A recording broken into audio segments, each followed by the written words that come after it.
Toda a linguagem que nós usamos, ela não saiu do nada e não é um produto natural. Ela é um produto de uma longa acumulação histórica, durante a qual, vamos dizer, valores, significados, símbolos, evocações, etc., vão se depositando na linguagem, de modo que a diferença de linguagem entre uma pessoa que obteve apenas a formação escolar normal do Brasil e uma pessoa culta, a diferença é quase que a de um animal para um ser humano. Por exemplo, se você pegar a tradição literária, você vê que todo escritor que se preza, ele absorve essa tradição literária e a incorpora e a modifica. Ele pode acrescentar alguma coisa, ou pode até modificar a visão do conjunto. A coleção desses escritos fundamentais, cujo valor foi preservado ao longo dos séculos, preservado e reiterado ao longo dos séculos, confirmado e reiterado ao longo dos séculos, isso aí forma o que alguns estudiosos chamam o cânon. Tá certo? E o cânon é um material sem o qual você nunca vai entender absolutamente nada, nem da história, nem da vida humana, nem muito menos das Sagradas Escrituras. Eu acho assim, o suprassumo da pretensão idiota é um sujeito que não domina a própria língua e fica dando lições sobre as Sagradas Escrituras, quando ele não é nem capaz de pesar o valor das palavras. Você veja, quando você abre o Gênesis, né, como é que começa? No princípio Deus criou o céu e a terra. Né? Muito bem. O céu e a terra têm 20 ou 40 séculos de história do seu simbolismo. Então, é claro que a Terra que ele está se referindo é algo mais do que o planeta Terra, e o céu também é mais do que, né, o que em inglês se diria o sky não é o heaven. Né? Então, se você não tem sequer uma ideia da tradição do uso dessas palavras ao longo da história da civilização, você vai atribuir significados arbitrários, que valeriam, vamos dizer, apenas para você. Isso não vale nada.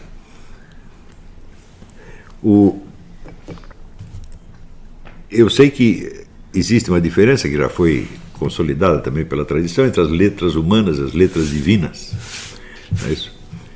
Mas não é porque o sujeito está lendo algo que pertence às letras divinas, tá certo, que ele tem os meios de entendê-las sem ter passado pelas letras humanas. Isso é absolutamente impossível.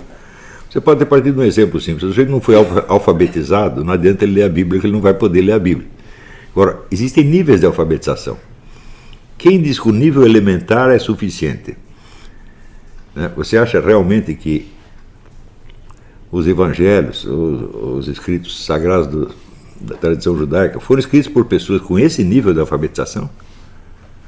Em alguns casos, essa diferença é tão evidente que ela salta aos olhos. Se você pegar, por exemplo, São Paulo é um dos grandes escritores da humanidade.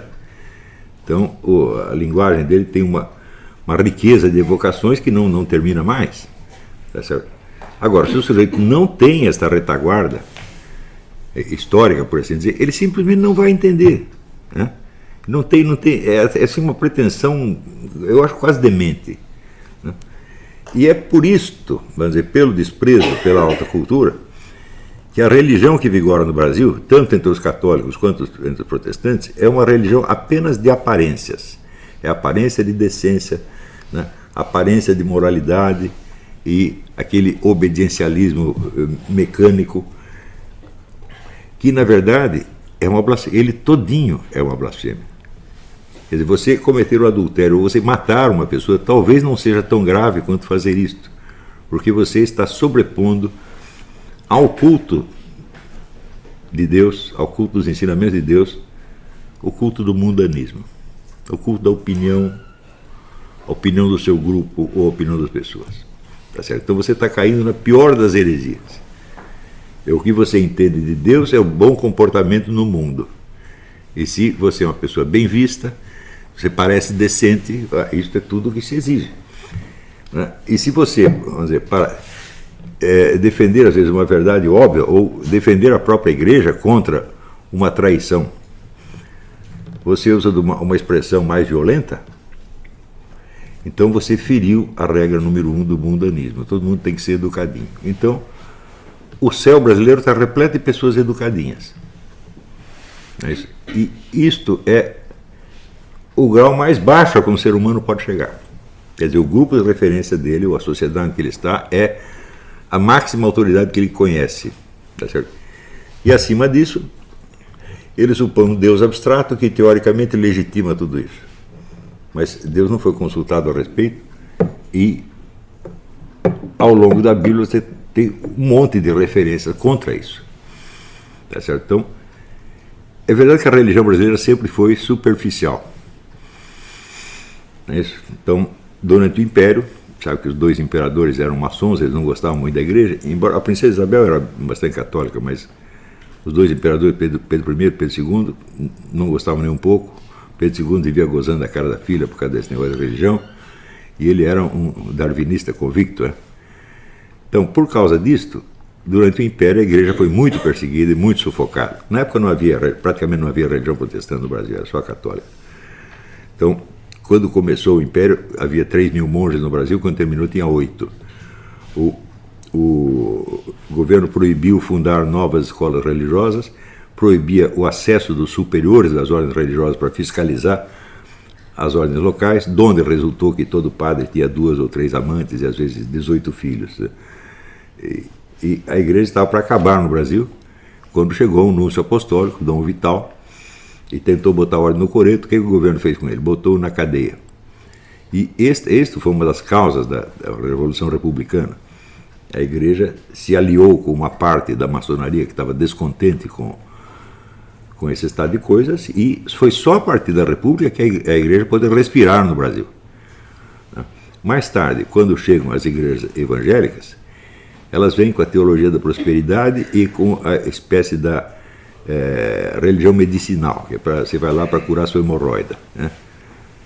Então, se você pegar, vamos dizer, a média da pregação evangélica no Brasil, ela é de uma grosseria, de uma vulgaridade assim, espantosa.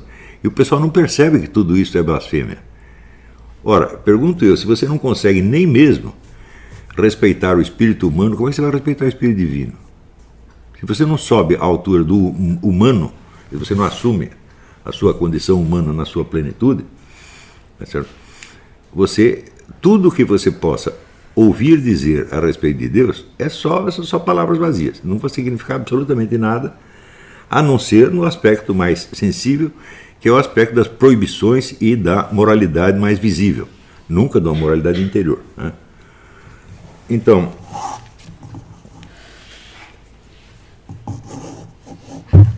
hoje em dia as pessoas veem que para as pessoas se revoltarem com esse estado de coisas, foi só quando atingiu o bolso. O fato de que num país que tem 70.000 assassinatos por ano, as pessoas se rebelem contra o desvio de dinheiro público, isso já é um crime maior do que o desvio de dinheiro público. Porque significa que o dinheiro público tem muito mais valor do que a vida humana. Então, ao governo corrupto, não, esse é um povo corrupto. O povo está corrompido até o fundo da alma. Todo o seu sistema de valores está tudo errado. E eu fiz esse teste com relação à questão das eleições, que na hora da eleição eu disse, olha, se você tem uma apuração secreta, a eleição não vale. Eu disse isso desde o primeiro dia. Passaram-se 4 anos para que a pessoa começasse a dizer isso no Senado, nos tribunais. Ontem teve uma entrevista do jurista, o Modesto Carvalho, dizendo exatamente a mesma coisa. Mas como é que um jurista leva 4 anos para perceber uma coisa dessa? Então você tem uma crise da inteligência, uma crise da moralidade, uma crise da consciência, uma depressão de tudo isso. Quando eu falo em criar uma nova elite intelectual, isso obviamente não tem nada a ver com criar uma militância conservadora ou criar uma militância cristã, isso é tudo uma besteira. Tá? Nós temos que primeiro elevar o nível geral da coisa, tá entendendo? A hora das decisões políticas chegará daqui 30 ou 40 anos. E por enquanto toda e qualquer proposta política é vazia, porque você não tem, se o sujeito não tem o imaginário que lhe permita apreender o verdadeiro estado da sociedade, ele está lidando só com uma sociedade de papel, sempre. E este fenômeno, que eu até acho que já observei durante esse curso, de que até os anos 50 e 60, você tinha literatura, no cinema, teatro, que refletiam algo da sociedade brasileira, e hoje você não tem mais. Quer dizer, a partir dos anos 70, 80, a produção escrita foi refletindo apenas a experiência interna de um certo grupo, que era o grupo dominante, o grupo que dominava a mídia, os meios de comunicação, etc., etc., e que julga que os seus problemas são os problemas da nação. Quantas pessoas compõem esse círculo? No máximo 10 mil. Então, essas 10 mil sentem que aquilo que aconteceu a elas aconteceu ao Brasil. Então, mais tarde, entre os outros grupos, os grupos racialistas e gaysistas e feministas, etc., que também acham que os seus problemas são problemas do universo, quando, na verdade, são interesses grupais muito pequenos que estão sendo afetados. Não é isso? Então, por exemplo, o problema, até é um problema, uma tragédia do transexual que quer ser tratado no feminino, não é isso? E que você é obrigado a negar os seus próprios olhos para dizer a ele o que ele quer que você diga. Quer dizer, eu estou vendo um homem, mas ele quer que eu o chame de mulher também. Então, eu furo os meus olhos para não desagradar a norma de polidez vigente. Esse é o ponto que nós chegamos. Né? E pior, quando esses grupos dizem essas coisas, as pessoas que não concordam, a máxima de reação que eles têm é a reação moralista. Quer dizer, o sujeito que tem realmente um preconceito contra essa gente, e ele expressa o seu preconceito, a sua emoção de desagrado, mas realmente não está entendendo o que acontece. Né? Então, essa coisa, por exemplo, da mudança dos pronomes de tratamento, você tem que dizer ela quando você está vendo ele, né? Isso não tem absolutamente nada a ver com sexo, mas nada. Isso é geração de dissonância cognitiva. Isso é engenharia social. Então, o problema da imoralidade sexual não entra nisso aí. Porque se você acha que o objetivo de tudo isto é fazer uma sociedade libertária, a sociedade da gandaia geral, onde todo mundo pode comer todo mundo, você está muito enganado. É só você observar o rumo que as coisas tomaram nos Estados Unidos, que nos precedeu nesse processo, e se você vê que, ao contrário, a sociedade se torna cada vez mais controladora e repressiva, ao ponto de que as novas gerações, o que eles chamam de millennials, têm muito menos interesse em sexo do que de seus pais e muito menos do que seus avós. É isso que acontece. Né? Então, a liberação sexual termina em ser a total repressão sexual. Quer dizer, a vida sexual vai ser totalmente administrada pelo Estado, não há mais intimidade, não há mais contato íntimo. Primeiro, contato íntimo. O que é o contato íntimo entre homem e mulher se você usa uma camisinha? Não há contato entre as mucosas. É tudo que é uma película de látex. Você finge que está lá, mas não está lá. E isto são gerações já que dão. A única experiência sexual que eles têm é esta. Ou seja, é uma masturbação usando o corpo do outro, como se fosse uma boneca inflável. O que acontece? Olha, eu comecei a ter vida sexual muito antes da camisinha e eu sei o que é isso. E sei a diferença que isso faz. Agora, pessoas que nunca tiveram essa experiência, vamos dizer, do contato carnal real, a imaginação sexual delas é muito diferente. E é por isso que chegam a aceitar a hipótese, vamos dizer, de bonecas infláveis ou de bordéis inteiros de bonecas robôs.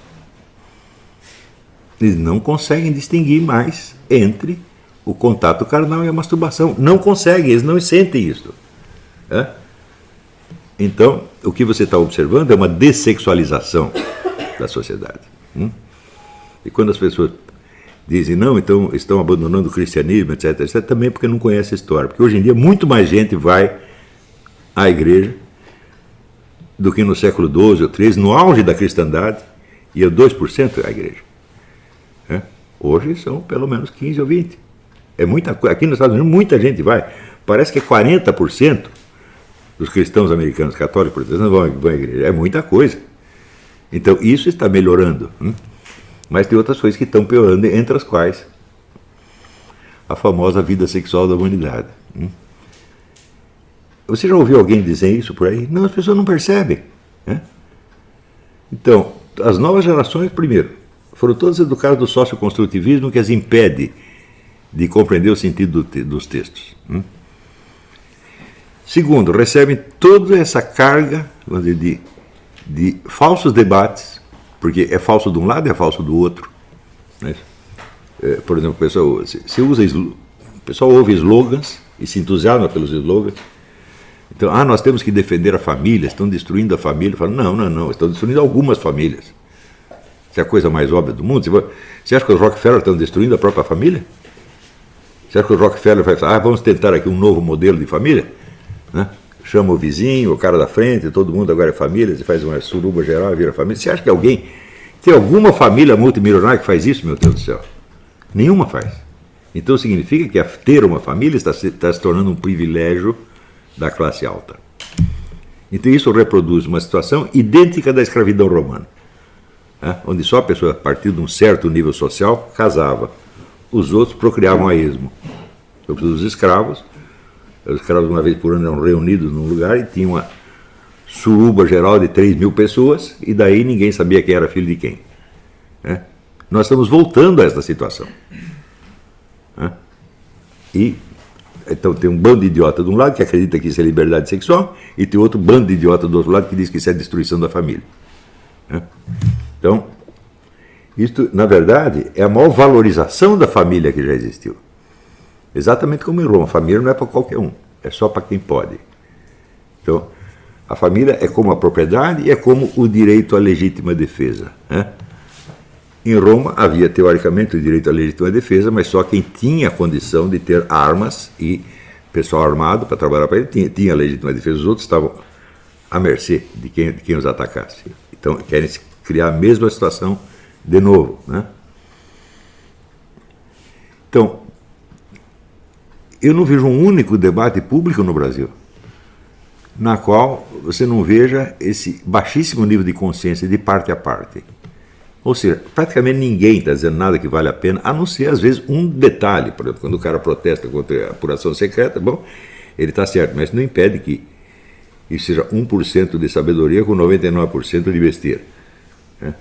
Este mesmo cidadão que disse isso, já disse muita besteira em outra época, sem perceber. Né? Mas há coisas que você acaba sendo forçado a perceber de algum modo. Forçado principalmente por um tal do Olavo de Carvalho, continua falando e falando, até que um dia a coisa entra na cabeça. Né? Então, isto tudo é o quê? Isto é falta de cultura. Né? Agora, pergunto eu, pode haver o culto sem a cultura? É o culto do quê? Né?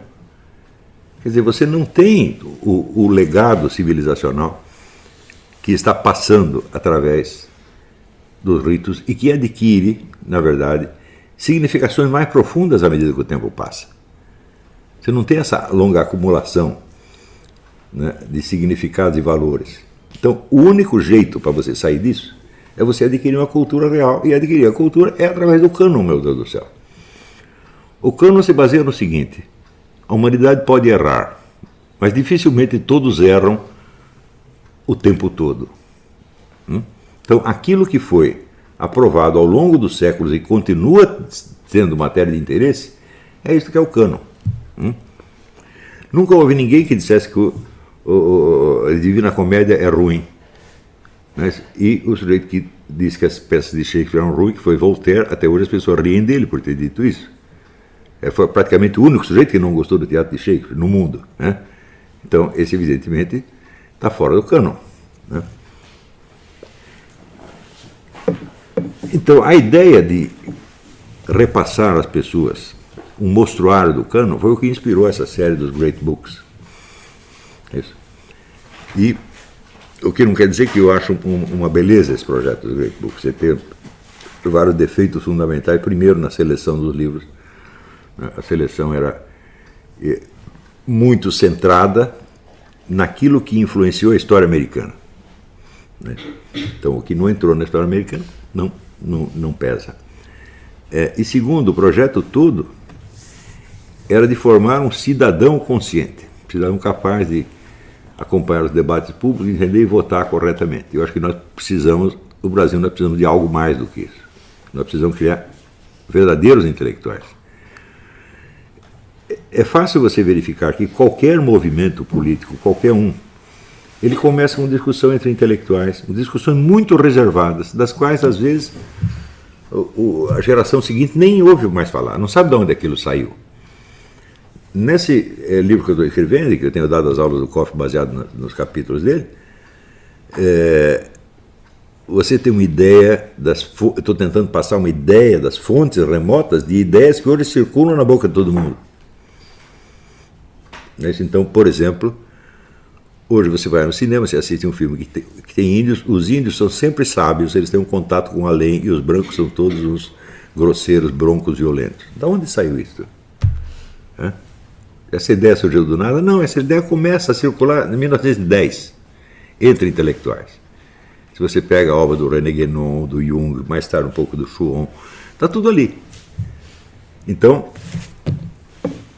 é claro também que essas ideias que entram em circulação e se apostam na mente das massas, elas só muito poucas são originariamente ideias políticas. Em geral são ideias culturais, ou filosóficas, ou às vezes escolas artísticas que criam um certo modo de viver, um certo modo de sentir. E isso vai se impregnando na memória popular. E quando chega ao seu Zé Mané, chega como se fosse uma lei da natureza, uma coisa que sempre foi assim, que as pessoas sempre sentiram assim. Então ele não tem a ideia, né, do poder que algum filósofo ou escritor morto está exercendo sobre ele. Ele está obedecendo aquilo, ele não sabe, ele pensa que ele é autônomo. Quer dizer, essa ilusão da liberdade, eu sigo minha própria cabeça, eu penso com meus próprios miolos, isso é absolutamente ridículo. Sabe quem pensou com seus próprios miolos na humanidade? Ninguém nunca. Isto é impossível, porque em primeiro lugar você está pensando numa língua, foi você que inventou a língua? Foi você que inventou o repertório de significações que ela passou para você? Foi você que criou as reações imediatas a esta ou aquela palavra? Você não criou nada disso. Então, isso é realmente um produto acumulativo. Claro, você pode alcançar um grau de liberdade muito grande na medida em que você absorve esse conjunto, né, e você consegue pensá-lo como um todo. Então, aí você começou a pensar com a própria cabeça e pensar alguma coisa que ninguém pensou antes. Senão você está pensando com todas as cabeças que o antecederam. Não é isso? Então, por exemplo, se você pegar a tradição da poesia universal, se você ler os poemas do Ezra Pound é uma revisão da poesia universal. Poesia em todas as línguas, chinês, árabe, tudo que existe. Ele pegou, reuniu e falou, vou dar uma forma de conjunto para esse negócio e criar um novo cânone. E de fato ele criou. Porque hoje você só vê essa tradição antiga através do Ezra Pound. Todo mundo vê assim, né? Quer dizer, você está lendo poesia chinesa, sim, você está lendo pelos olhos do Ezra Pound. Então, isso quer dizer que é possível um homem se sobrepor ao seu universo cultural. Claro, mas só depois que ele engoliu. Enquanto você... É aquele negócio do Jean Piaget, quando o coelho come alface, é alface que vira coelho, não é o coelho que vira alface. Então, enquanto você está sendo deglutido pelo sistema, pela história, pela tradição cultural, que você nem consegue enxergar como um todo, é porque você está dentro dela que nem Jonas da barriga da baleia. E você está lá dentro, repetindo os sons que você ouve na barriga da baleia e dizendo, eu penso com meus próprios miolos. Quer dizer, aí é o suprassumo da impotência cognitiva que se celebra a si mesma como se fosse onipotência. No Brasil isso é regra geral. Eu não conheço um brasileiro que não tem opinião sobre tudo. Tudo o que ele nunca ouviu falar. É a norma do Cílio Bocaneira. Nunca ouvi falar e acho que não tem o menor cabimento. Isso é regra universal no Brasil, pô. Quer dizer, o único argumento válido na lógica brasileira é o argumento ad ignorância. Os outros são todos... Se tu ouve os outros argumentos, ele acha que não, tem alguma coisa errada, tá com sofismas. A palavra sofisma também virou um negócio, né? Sofisma, argumento ad hominem. Eu não sei por que eu fui ensinar essas palavras para as pessoas. Hoje eu me arrependo, né? O livro do Schopenhauer fez um mal desgraçado. Tem cara que não sabe nem escrever, o safado não tiver argumento ad hominem com N no fim. Né? o outro escrevia, né, assim, Us Zeitgeist. Zeitgeist é singular em alemão. Eu falo Us Zeitgeist, bom, melhorou um pouco. Quer dizer, vocês fazem citações em línguas estrangeiras que eles não conhecem e acham que estão fazendo bonito. Então, olha, o Brasil está virando o país mais ridículo do mundo, gente. Né? E neste ponto, você vê as pessoas querendo discutir. Tem aqui solução para os problemas nacionais. O Ciro Gomes diz que tem solução para todos. Precisa pensar muito para entender que ele não sabe do que ele está falando. O sujeito acha que com uma reforma econômica ou administrativa ele vai melhorar isso aí? O sujeito acha que com uma intervenção do exército ele vai acabar com o banditismo? E tudo isso é tão imensamente ridículo. Mas é um ridículo se a gente vê de fora, mas se a gente está lá dentro é tragédia. Né? Quer dizer, na verdade é um humor sádico. Fazer piada disso é um humor sádico. Mas tem hora quando você vê um sujeito burro sofrendo por culpa dele mesmo, chega uma hora que você começa a fazer piada sádica em